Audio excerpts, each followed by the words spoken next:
অভিনব কায়দায় প্রচার সায়ন ব্যানার্জির, জনগণের হাতে তুলে দিলেন জল বাতাসা।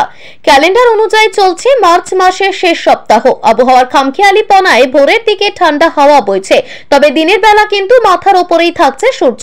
তবে প্রখর এই রোদ গরমকে উপেক্ষা করেই ময়দান কাঁপাচ্ছেন বিভিন্ন রাজনৈতিক দলের প্রার্থীরা। নজরে আসলে লোকসভা নির্বাচন। ইতিমধ্যে নির্বাচন কমিশনের তরফ থেকে ঘোষণা করা হয়েছে নির্ঘণ্ট।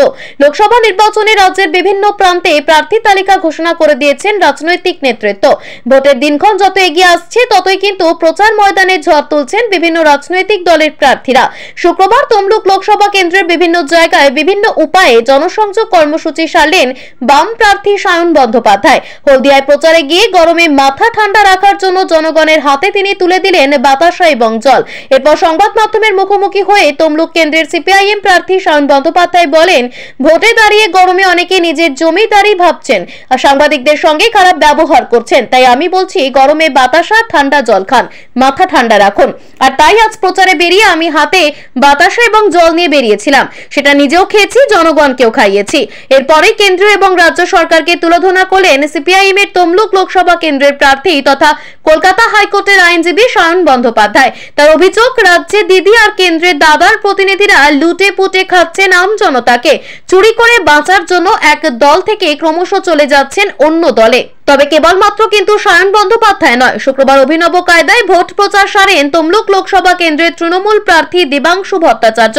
শুক্রবার তমলুকের খোদামবাড়ি বড় পাকারপুল দোল উৎসব কমিটির উদ্ভাবনী অনুষ্ঠানে হাজির ছিলেন তিনি। সেখানে উপস্থিত মানুষের সঙ্গে কথা বলেন দেবাংশু। সকলকে সঙ্গে নিয়ে বসে গ্রহণ করেন প্রসাদ। এমনকি বেশ কিছু মানুষকে নিজের হাতে প্রসাদ বিতরণ করলেন তমলুক লোকসভা কেন্দ্রের তৃণমূল প্রার্থী দেবাংশু ভট্টাচার্য। তবে এদিনের এই কর্মসূচিকে প্রচার বলতে নারাজ দেবাংশু। অন্যদিকে আবার একই দিনে প্রচার কর্মসূচিতে অংশ নিতে দেখা গেল বিজেপি প্রার্থী তথা প্রাক্তন বিচারপতি অভিজিৎ গঙ্গোপাধ্যায়কে।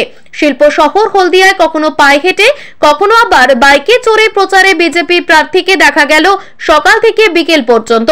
প্রাক্তন বিচারপতি তথা তমলুক লোকসভা কেন্দ্রের বিজেপি প্রার্থী অভিজিৎ গঙ্গোপাধ্যায় এদিন প্রচারে তুললেন ঝড়। সব মিলিয়ে বলাই যায়, শুক্রবার সমস্ত রাজনৈতিক প্রার্থীদের প্রচার কর্মসূচিকে কেন্দ্র করে বেশ জমজমাট পরিস্থিতি লক্ষ্য করা গেল তমলুক জুড়ে। উল্লেখ্য, দোরগোড়ায় লোকসভা নির্বাচন। ইতিমধ্যে নির্বাচন কমিশনের তরফ থেকে প্রকাশ্যে আনা হয়েছে দিনক্ষণ। জানা যাচ্ছে, পশ্চিমবঙ্গে মোট 42টি লোকসভা কেন্দ্রে 7 দফায় হবে লোকসভা ভোট। একের পর এক প্রার্থী তালিকা ইতিমধ্যেই ঘোষণা করে ফেলেছে সব রাজনৈতিক দলগুলি।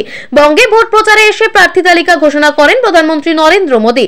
আর তারপর একই পথে হাঁটে তৃণমূল কংগ্রেস। জনগর্জন সভা মঞ্চে দাঁড়িয়ে একই সঙ্গে পশ্চিমবঙ্গের 42টি লোকসভা কেন্দ্রের প্রার্থী তালিকা ঘোষণা করেন তৃণমূলের সেকেন্ড ইন কমান্ড তথা সর্বভারতীয় সাধারণ সম্পাদক অভিষেক বন্দ্যোপাধ্যায়। অন্যদিকে আবার ইতিমধ্যেই সিপিএম এর তরফ থেকে বেশ কিছু লোকসভা কেন্দ্রের প্রার্থী ঘোষণা করা হলেও বাকি রয়েছে আরো অনেকগুলি লোকসভা কেন্দ্র।